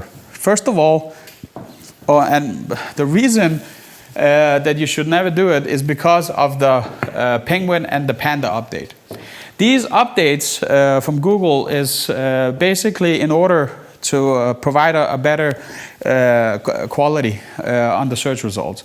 And if you do something that if you do something crap on your website, you tend to be in the radar of the Panda update. And if you're against the Panda update, then Google will see, well, you know what, this site is not good, it's not following our guidelines, we don't want to rank it as high as possible. And the Panda update is mainly focused on the website, whereas the Penguin update, the Panda and the Penguin update is mainly based on which kind of links you get. So, back in the days, and when I say back in the days, I'm talking about like 2005 and 2006, you could have a site and you could write in white color, then you could write like 10,000 words. And then you will be ranked really, really high because you had a lot of content on your site. Or you could have the hidden pages, doorways called. Actually, BMW, they got slapped big time by Google. They were de-indexed by Google because what they did is make a redirect, a sneaky redirect. So when you went to the page, for a split second, you would see, the robot would see a page of like 10,000 words. But after 1 second, it would redirect to the normal. So for the user, they will see everything as normal. They click on the BMW and then they will come to the website. But for the user robot, it saw like 10,000 different keywords on everything. And they were trying to manipulate the rankings. And Google doesn't like that, so they said, well, you know what, you're trying to manipulate our search results. We don't want you, go away. And this is what Panda is basically about, Panda update. Now, then the webmasters and the SEOs and all these experts, they got a little bit clever and said, all right, we're not going to do that. What we're going to do instead, we're going to go out and just bombard links to this site. So we're going to get as much as links as possible because we know that is a ranking factor nowadays. So what they did is go on pages like Fiverr or some Indian SEO agencies that could get you like 10,000 links immediately. And all of a sudden then disappeared because Google saw, well, there is a site in Denmark that all of a sudden gets like 10,000 links from India. That is not relevant and that is unusual. So this must be spam. So therefore, I don't trust it. One of the recent things that happened, does anybody know Interflora? Interflora actually got slapped by Google in February because a couple of days before, I think it was a couple of weeks before Valentine's Day, what they did is basically send a lot of gifts, wine and flowers and everything to a lot of bloggers. And say, here's a gift, won't you blog about us, write an article about us and link to us. And some of the bloggers actually went on their Twitter profile and wrote, "Oh, great! I just got a gift from Interflora to write something about them, link to them. Great!" And Google saw, "Whoa, whoa, whoa, whoa, whoa! Why is this happening?" Because it was so it was so massive and it was so clear. Because you cannot pay to get links. And Google said, okay, you're paying to actually get links, and you're only doing it to manipulate our search result. We can't have that. Then Interflora actually went off the Google search results, and that is a massive blow. And I'm not saying that your site is going to be explored or experienced by these updates necessarily. I'm just telling you about the updates and what the fearful consequences can be. We'll get back to the question, hold on. And some of the most important things that you don't do when you're thinking about link building, getting links, is basically don't buy links at any means necessarily. What you don't want to do, you don't want to have a page that shows something to the search engines and another thing to the Google, to the users. So everything about, well, I'm going to write the 500 keyword text down at the bottom and cover it up with the white background text or whatever, don't do that. It's not good. If you're linking to sites, be careful on which sites you're linking to. If you get any requests from sites from India or China or Ukraine or whatever, and they say, I'll link to you if you link back to me, be careful. Because if you're linking to a site that is either porn or that is child molestive or that is spam or malware, whatever, you're not sending the right signal. Because whatever you're linking to, you're also supporting it. So if you're linking to a bad site, you're supporting the bad site and the bad content. So be careful. Does anybody know Fiverr? Yeah, a lot of these functions appears that you go on Fiverr and you can get like 30 or 50 links for $10. That's a no-go. Because they tend to press a button and then the links appear on all these different pages around the world. That is not quality. That is spam, and Google will not value this. It did in the past, but it won't value it, give them any value anymore.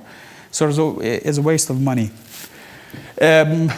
Some of the spammy articles you can see is when you see in a text here that actually has like 55 or something links on it, and just this is only produced to create links.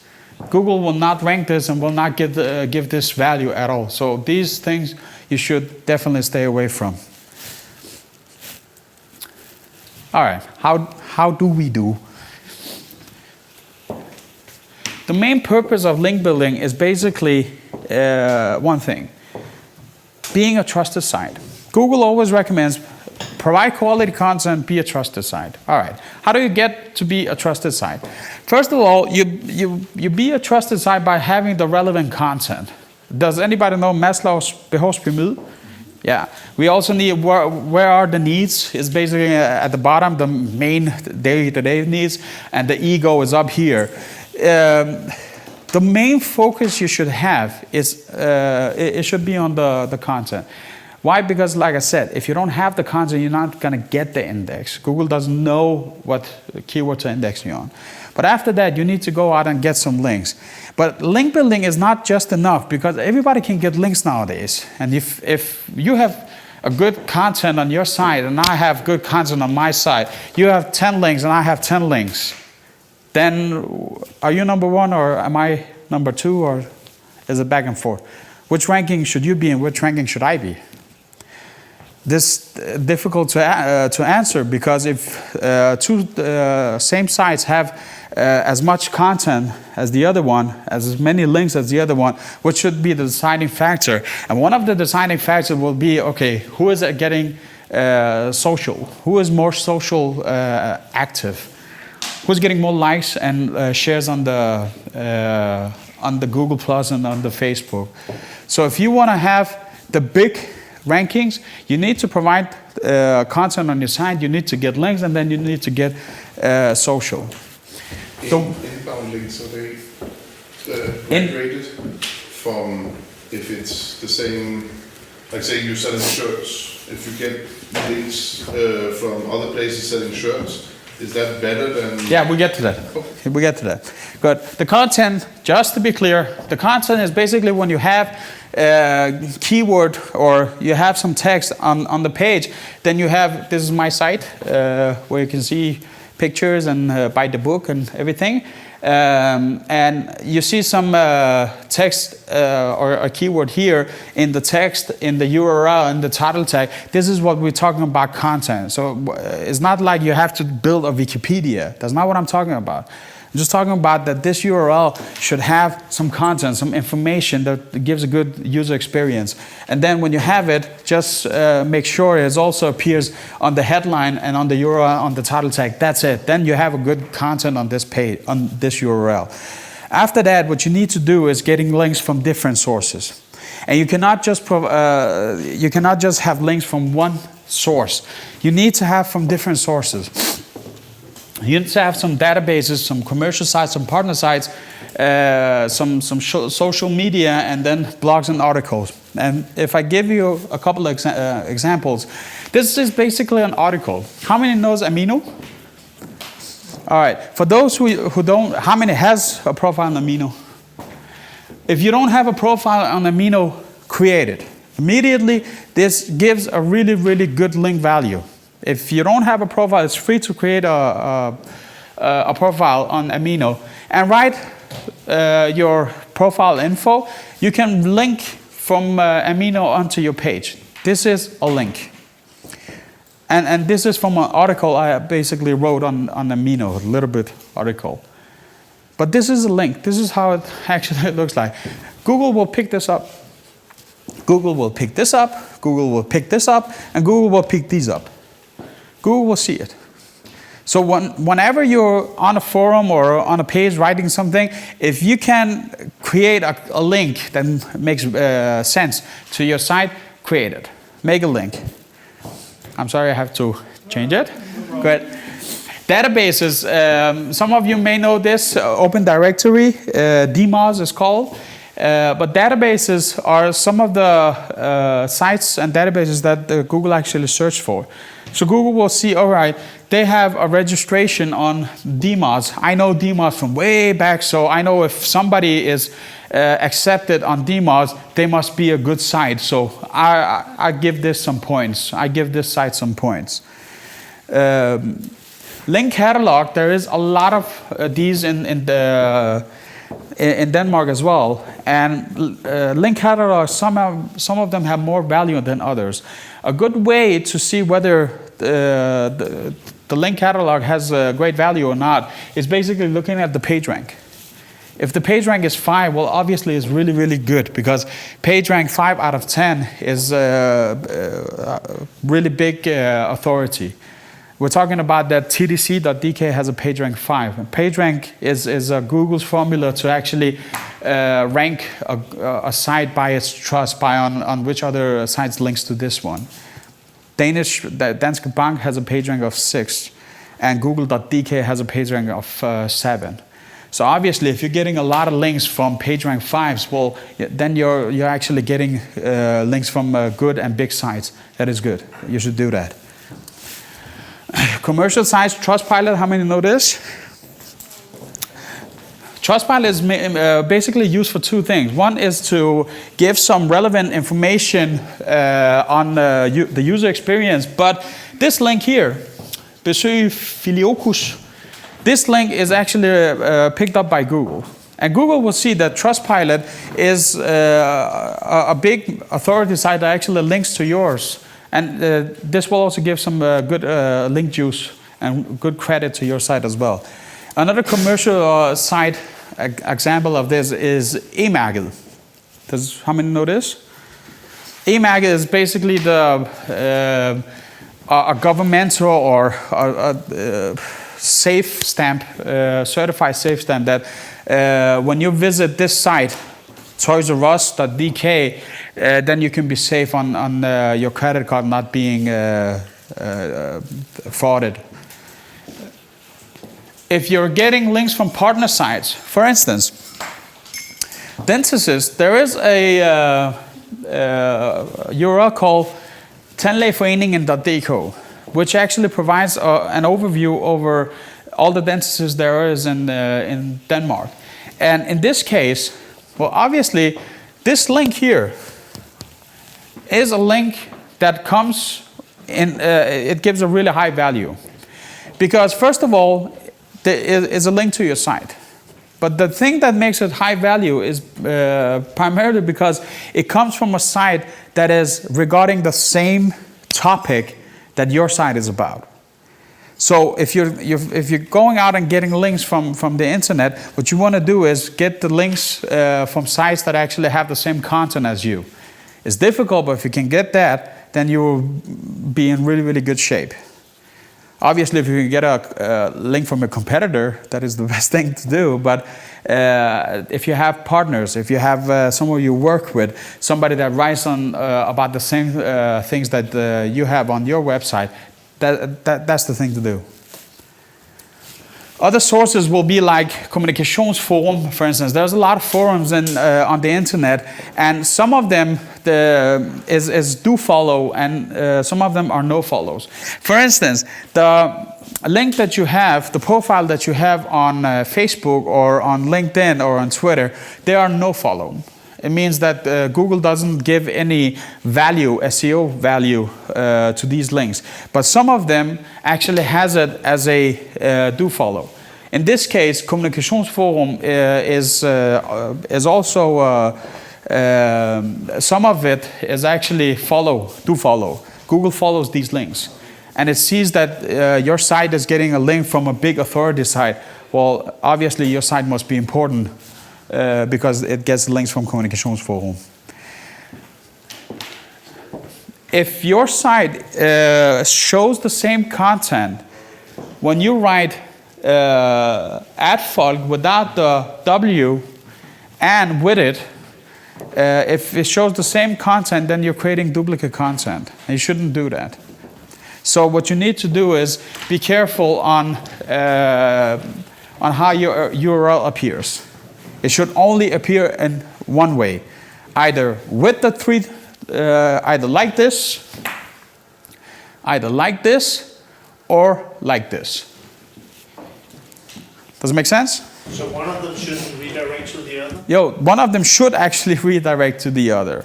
If you're decided on that you want to have your page shown like this, so every time somebody searches for your site, they have to see it like this, then you have to make a redirect from the without the 3W over to this. You should never have them both, because you have them both, then you're actually creating duplicate content. And that is a no-go. And when we talk about duplicate content, is not the issue of duplicate content is not if you just have some keywords that are duplicated on multiple. This is one of the big things we're talking about, because all of a sudden you have all of this content and whatever landing pages you have, then you have it as duplicate content. That's a no-go. Now, who wouldn't like to a picture like this? But Facebook shares is much more important than likes. This called Namisen is a web shop that actually sells costumes. Now, can anybody guess, or would anybody like to try to guess and say, why is it that the site is not called Namisen? She is actually one of the most successful Facebook groups, shops, whatever users in Denmark, because what she did is say, all right, if I create a Facebook page called Namisen, nobody gives a damn about it. Nobody would give the same value to it. So what she did is instead said, well, I'm selling costumes. So what she did instead is naming her Facebook group as Frække Kostymer, naughty costumes. Because people can relate more to that than they can to the company name instead. And she has like, I think, 150,000 likes on this one. Every time she posts something, she will get, like, I don't know if you can see it, 753 likes on one post that she has published here. And then it has been shared for 121 times. That is a lot. That's actually a lot in Denmark. And what she does is basically showing a new URL to the site. Even though this link is no follow, it still gives a lot of value because you're having something going on the social media that actually providing a lot of likes of your content. Remember the pyramid we saw? This is a deciding factor.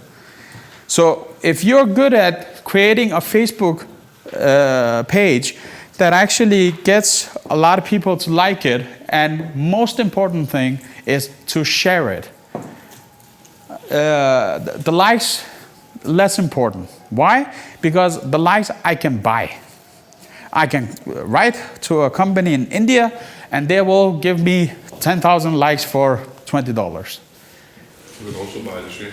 What? You can also buy share. Yeah, nowadays I think you can also buy the shares. You couldn't do that in the past.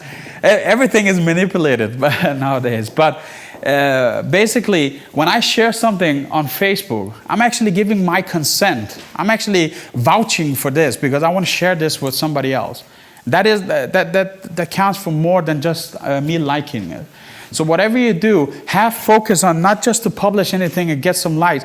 Have the focus on getting people to share it. As much as you can share it as possible, because the more shares you get, the more focus there will be on the website. Anybody on Google+? Wow. Here's a home assignment. Everybody should be on Google+. If you want to be a part of the Google future, and if you want to have top rankings, you should definitely focus your energy on Google+. Why? Because Google+ is like Facebook, but it's Google. Facebook is the competitor. And at some point, Google will say, well, you know what? I don't give a damn what happens over there. I want to see what happens over in my own backyard. So I want to see who is ranking, who is active on the Google+. So if you're not on Google+, you should definitely get involved. Create a Google+ and create more content over here. Get the plus ones, get the circles, and connect it to your website. In the future, over the next 6 months, 12 months, Google+ profiles will have more deciding, it will be a more deciding factor on the rankings than Facebook and Twitter. So if you want to be ahead and if you want to really be, if you want to have an advantage right now compared to all your competitors, you should focus on this one. It's all about getting the trust. Does anybody use certain tools to see, is my site a trusted site or what? Anybody? Does anybody know Majestic SEO? Yeah? I would definitely recommend you to go ahead and look at Majestic SEO and see which sites are actually linking to you. Or better yet, yeah, there is a lot of tools of it. Or better yet, go on Google and say, okay, I'm selling Gardena. I want to see the first result. Where does he get his links? So I take his URL and post it in, publish it in here. Then you can see which site that actually link into it. Maybe you also can get links from the same site as well. But what you need to do is having links and powerful links. And a trust flow of 99, that is google.com. This is the trust flow of google.com, and it doesn't get higher than 99. And you can see which kind of links is actually here. They have links from 7 million domains and 3 billion links as well. I'm not saying you should get the same, but what you need to do is basically look it up. And if you have like 2 domains linking to you, that's not enough. Why? Because you can go and see the first search result, who is linking to them, how many links do they have? And obviously, if they have like 55 domains linking to them and 5,000 links, and you have 2 domains and 34 links, number is a game. Or is a numbers game, whatever you say it.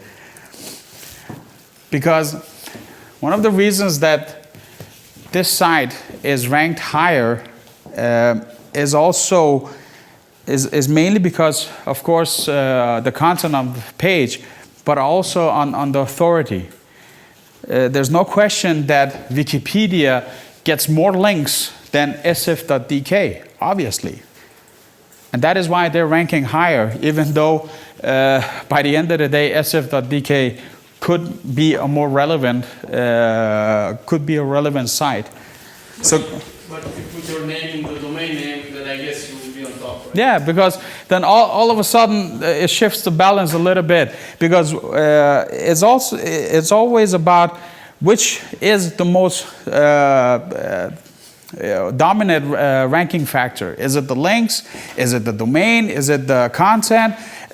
Sometimes you can shift the balance a little bit more. Back in the days, when you just wrote astridkrav.dk, if you had the domain, you will definitely 100% be guaranteed that you will rank number 1. But nowadays, not necessarily. Because if there is another website that has more inbound links and much higher authority than yours, then it's not just enough to have your name in the URL. Or if I want to buy a domain called whiteshoes.dk, you're not necessarily guaranteed that you're going to rank on the number 1 on white shoes just because you have the domain that reflects on it. Because if the site doesn't have any content or doesn't have enough links, then it's not going to be the dominant factor. All right. If you do as Google suggests, provide the content on your site so I can see what your site is about. And get some links from different sources. Be more active on the social, then I will rank your site higher, as high as possible. And I won't punish you for any updates. Then doesn't matter if the Google penguin or panda or lion or donkey or whatever comes next, then you're off the grid. But don't think that you can get to the top rankings without hard work. It's not impossible, but it's not like this. It took me 2 hours to explain something that actually takes a lifetime for a lot of people to actually work with. Not a lifetime, but maybe a decade. It takes time. You need to provide the time to use it. Any questions? Is the age of the domain? What? Is the age of the domain also counted in Google ranking? Yeah, the Google ranking is basically a ranking of like 200 different factors. Everything from the content, the age of the domain, the hosting, the loading time, the neighbors, the IP address. There is a lot of ranking factors. But like I said, the 3 most important ranking factors are the content on your site, the inbound links, and the social activity you have. And if you think that, because some sites think that because they have this, the content and they have a big Facebook group, that's good. No, that's not enough. You need to get the links as well. You cannot just jump a step. So these are the 3 main important ranking signals. And when we're talking about the content, the 2 most important thing of the content is basically the text you're writing and the title tag. These are the two most important things. When we're talking about the inbound links, we're talking about the authority and volume, obviously. And the main part is not just the Facebook likes or the Google +1s, but it's also the circles, it's also the shares. Yeah? If you create a photo gallery on your website, like for whatever previous events, whatever you have in there, then to get the text in there, is it enough to write picture text, or how would you get the 200 to 400 words in that photo gallery. Well, On each picture. That's how. no, but look at it this way. You don't write the text in the picture. You don't do that. And you don't write it in the picture's name, write the 200 words. Don't do that because you're not going to get anywhere from it. What you need to do is think of it like this. If you have a gallery, and this is all about balance, balance between the technical SEO thing and balance between the usability and the visual and not compromising on the user experience, but finding the right balance. But by the end of the day, if you want the perfect setup, what you do is, as you have the picture, and below it, you write the content. What is this picture about? All right? And explain more about this picture. Then you will definitely be sure that you're also going to be shown on the search results, and not just the image results, but also the text results. It's important to think about the structure. Every domain has a lot of web subpages and URLs, and every subpage has to be as unique as possible, as relevant as possible, have as much content as possible. If you do that, well, you're in good shape in the search results. Does tooltip, if you put tooltips, does it count? The what? Tooltip. For example, you have an image and you put a tooltip and you can describe what's about or whatever. You can put a simple description there. Yeah, if the robot is able to read it. Yeah, basically you have it in the HTML and you put tool out something equals and then you put... Yes, if the robot can read it, then obviously a really good idea, yeah. But if you only have it as part of the image, but then no. And does anybody has a site in Flash? Oh, good. Because if you have a site in Flash, it's almost impossible to rank high on the search results, because then you don't have any text. My recommendation to you is basically take the time to create the content. And the best thing you can do is try to have some content on your site that is a little bit different than all the others.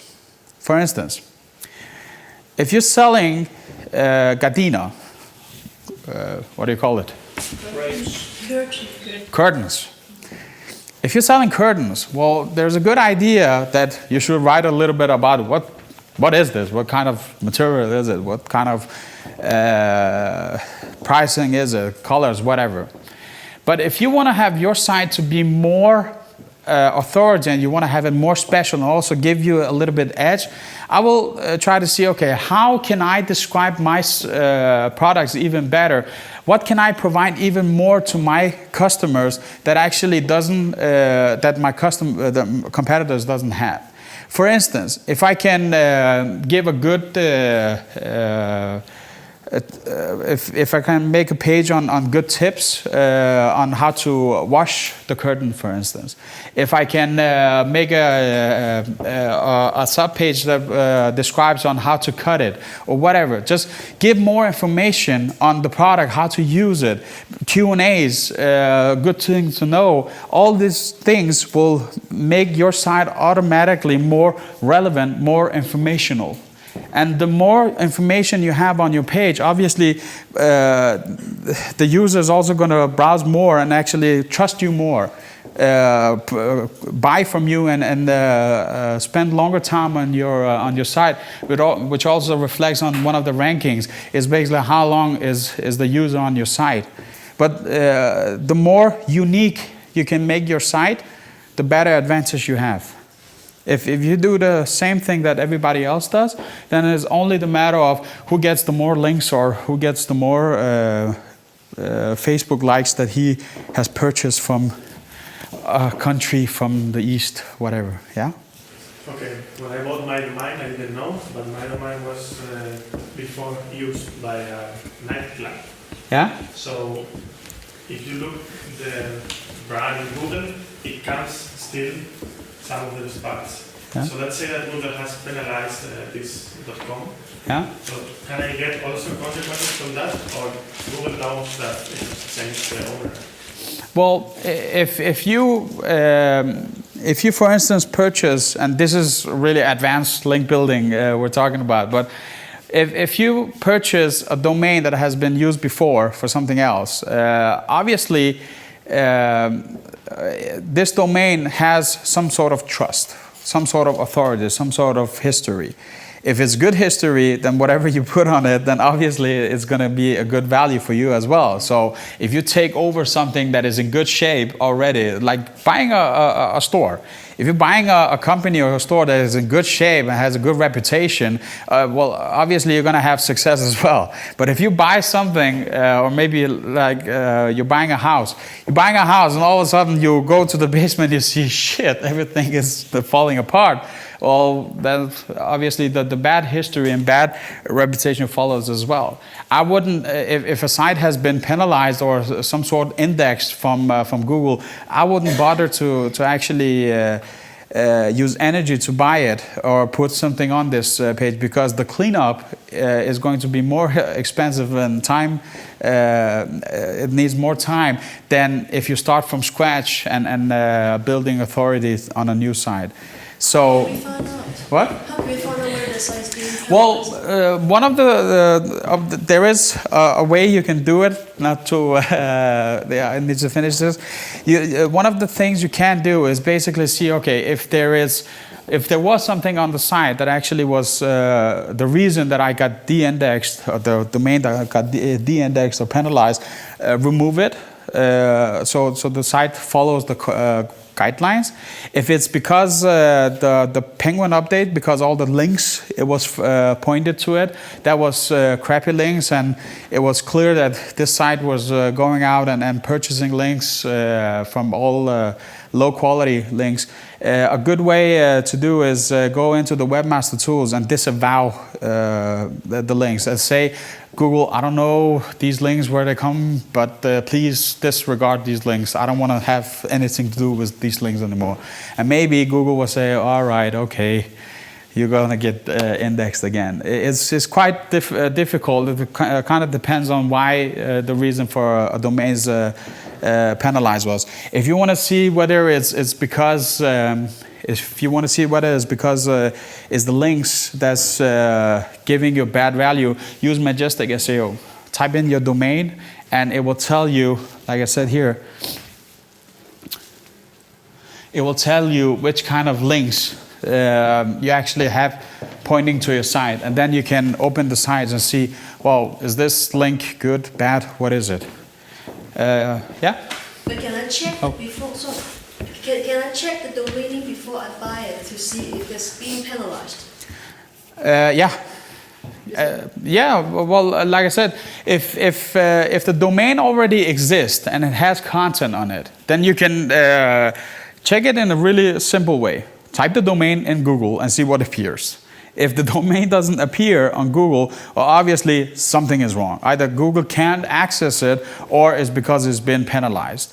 And if you purchase the domain, if you want to be sure, is this domain valuable, what you do is go into Majestic SEO and check for the backlinks. Is there any links pointing to this website? If there isn't any links pointing to this, then you can be sure that, well, there is no penalize or a penalty on it. But obviously there isn't much value of it either that you can benefit from. But if there is no links, then you know, well, you can go ahead and purchase it. Yeah? So the domain name is not, I think actually you have answered a bit, but the domain name is not as important as earlier. Like that, for example, just because you... I could say that I want to build a football site and I want football.com and I want to buy that one, but another one was available, football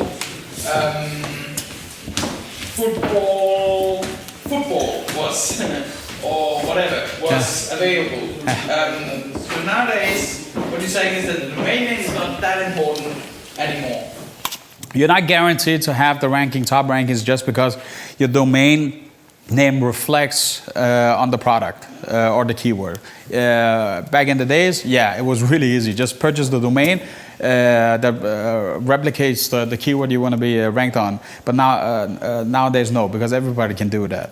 It's all about the signals that comes with the domain. Because if you take a new domain and it has no content, no history, no backlinks to it, no authority, nothing, why should this have earned the first place? It is not going to do that.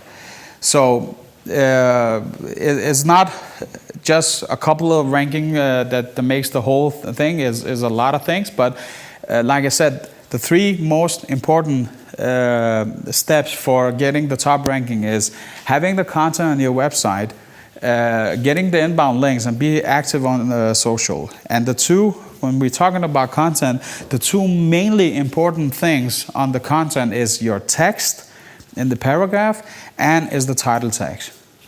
On the links is basically getting good links and getting a lot of links.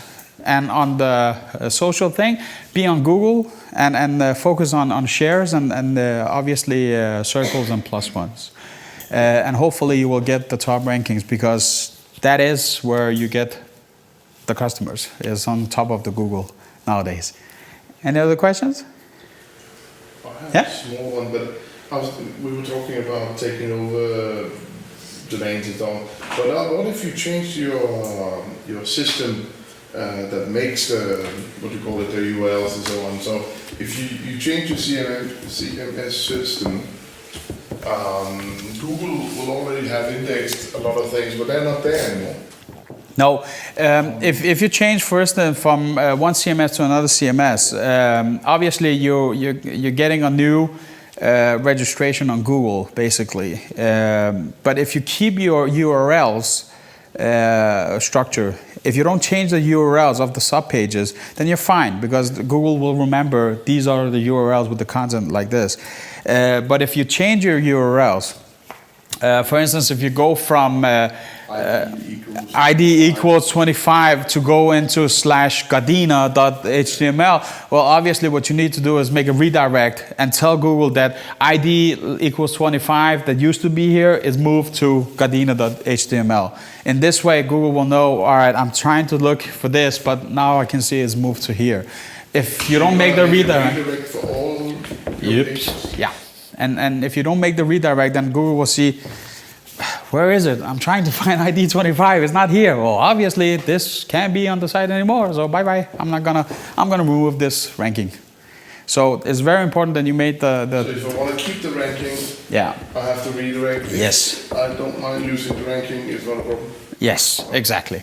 And if you have 5,000 subpages, then you need to make 5,301 redirects.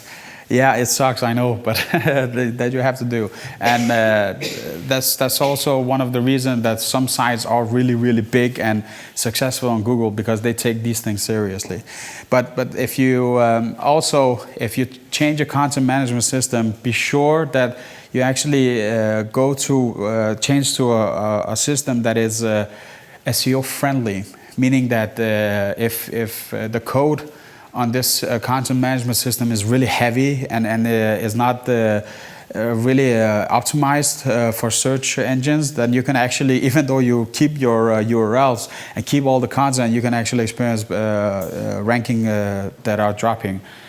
So you need to be sure when you're changing to a system, you need to be sure that is a good and SEO friendly system you're changing to. WordPress is great, Joomla is great, all the open sources are great. If you're using WordPress, anybody uses WordPress here? It's very common nowadays. If you're using WordPress, be a little bit careful, because WordPress actually, a lot of people doesn't notice, but WordPress actually tends to create the duplicate content. By the end of the day, WordPress is actually a really, really scary system if it is not managed properly in the theme, because as a default setting, WordPress will create duplicate content, because the post you write, it will show it on the front page, it will show it in the calendar, it will show it in the archives, it will show it in the author, and all of this will be indexed, and it's actually duplicate content. Most themes will provide a no index on these archives and dates and authors. but there is some themes that actually doesn't do it. So what I urge you to do is this. Like I showed you before, when you search for site, your domain, you will see what Google has indexed of your page. And if you see all of a sudden that the same text, the same snippet appears like 3 or 4 times, then you can be sure that this is duplicate content because the settings or is not been set correctly to no index. So all of these steps we don't have time to go from all into the depth, obviously, but if you take notice of it, all these steps have important meaning to it. Yeah. So you want your pages, the pages you have, to match the results Google is getting. When you type in site and your domain, then these results, this result number, should match the pages you have. Yeah, exactly. All right. And obviously. All of it. So if you have 500 pages, you want to see that Google has indexed the 500 pages you have and not only 35. If it's only index 35, then something is wrong. Normally, to be sure that Google indexes all your site, what you do is basically have something called sitemap. You create a sitemap and send it through the webmaster tools and tell Google, hey, here's a map overview of my page, my domain. Index all my sites, and Google will have a good navigation on looking at the content and indexing it correctly. Marketingbone.dk, as I wrote here, I have a lot of slides. There we go. My book, I have written a book last year, came out. It's called Den Røde Tråd. And basically, I would actually recommend you to purchase. You can also get it by a PDF. I think it's set down to 300 kroner or something. There are 6 chapters in it. The first chapter is about the usability and how you look at your web page in order to have a better user experience. Chapter 2 is about Google AdWords, how you can, if you're interested in purchasing Google AdWords. And chapter 3 is actually Google Analytics. And chapter 4 is search engine optimization, where we actually go through everything from the content to webmaster tools, to link building, to blogs, to WordPress, you name it. And chapter 5 is about Facebook, Facebook advertising. Not so much about Facebook pages, but Facebook advertising. And chapter 6 is my recommendation to you. So if you are a small business, what should you focus on and which step? Because if you want to create a successful business, you need to have all of it. You can't just say, all right, I'm only going to depend on the ranking I get from Google. You can't do it. You also need to get active with Google AdWords. You need to get active with Facebook advertising in order to grow your business a little bit more. And my recommendations will come in where should you start? Where should you use your main focus on? And I hope you have learned more. It's a big challenge for me to take a whole universal thing called search engine optimization and press it down into 2 hours, because I can go on for like days about this. But I will send the presentation to you, so it will be accessible for you. And I hope you have a great evening when you come at home. Thank you. Thank you.